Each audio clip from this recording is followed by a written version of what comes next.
Le corps humain est animé par une fonction essentielle, la respiration, qui permet à l'oxygène contenu dans l'air ambiant de pénétrer dans notre organisme.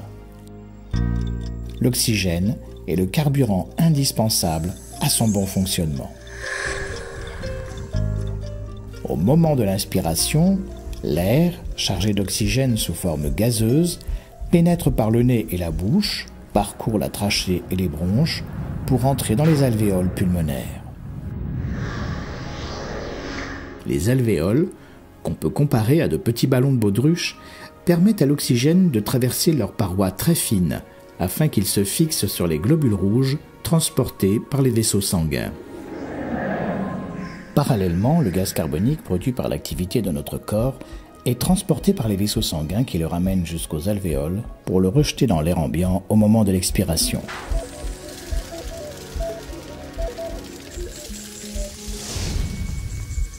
Les poumons jouent donc un rôle de filtre échangeur de gaz entre l'extérieur et l'intérieur de notre corps. Au moment où j'inspire, je fais pénétrer l'oxygène dans mon sang. Au moment où j'expire, j'évacue le gaz carbonique. Le sang apporte l'oxygène à toutes les cellules de notre corps. Pour cela, une pompe très puissante, qu'on appelle le cœur, fait circuler le sang dans les vaisseaux sanguins. Ces vaisseaux sanguins sont d'une part les artères, colorées ici en rouge, qui transportent le sang oxygéné, d'autre part les veines, colorées ici en bleu, qui récupèrent le gaz carbonique. Nos cellules utilisent l'oxygène pour se nourrir et rejettent du gaz carbonique, qui est un déchet à évacuer. Les cellules du cerveau s'appellent les neurones. Comme toutes les autres cellules, elles reçoivent l'oxygène et rejettent le gaz carbonique. Le cœur permet de faire circuler ces produits essentiels à la vie des neurones. Dans le cou passent de gros vaisseaux sanguins qui permettent cette circulation. Les artères carotides, ici en rouge, et les veines jugulaires, ici en bleu. Si cette circulation est perturbée, les neurones vont très rapidement souffrir et certains seront détruits.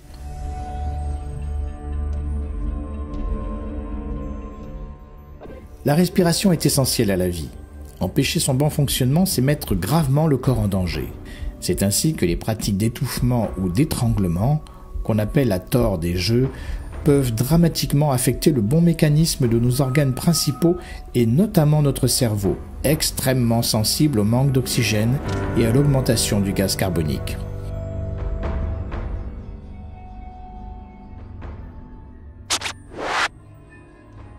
Si l'on retient sa respiration le plus possible jusqu'à perdre connaissance, comme pour le jeu de la tomate ou du rêve indien, on bloque l'entrée d'oxygène dans le corps et la sortie du gaz carbonique.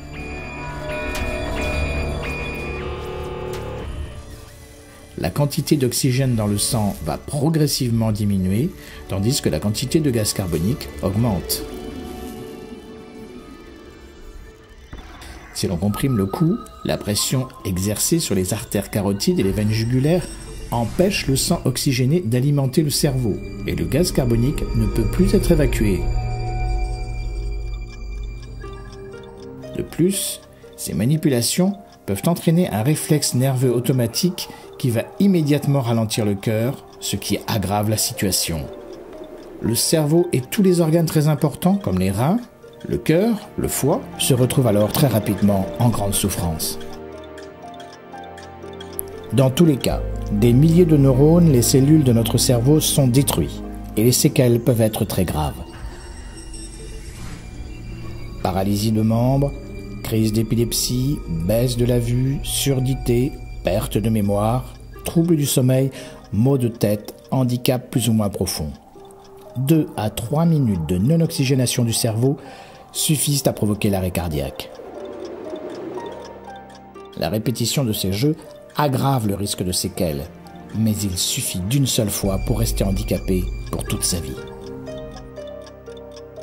Notre corps est une merveilleuse machine, mais jouer avec sa respiration ou empêcher la circulation dans les gros vaisseaux du cou, c'est s'exposer à la dérégler totalement, avec des conséquences dramatiques.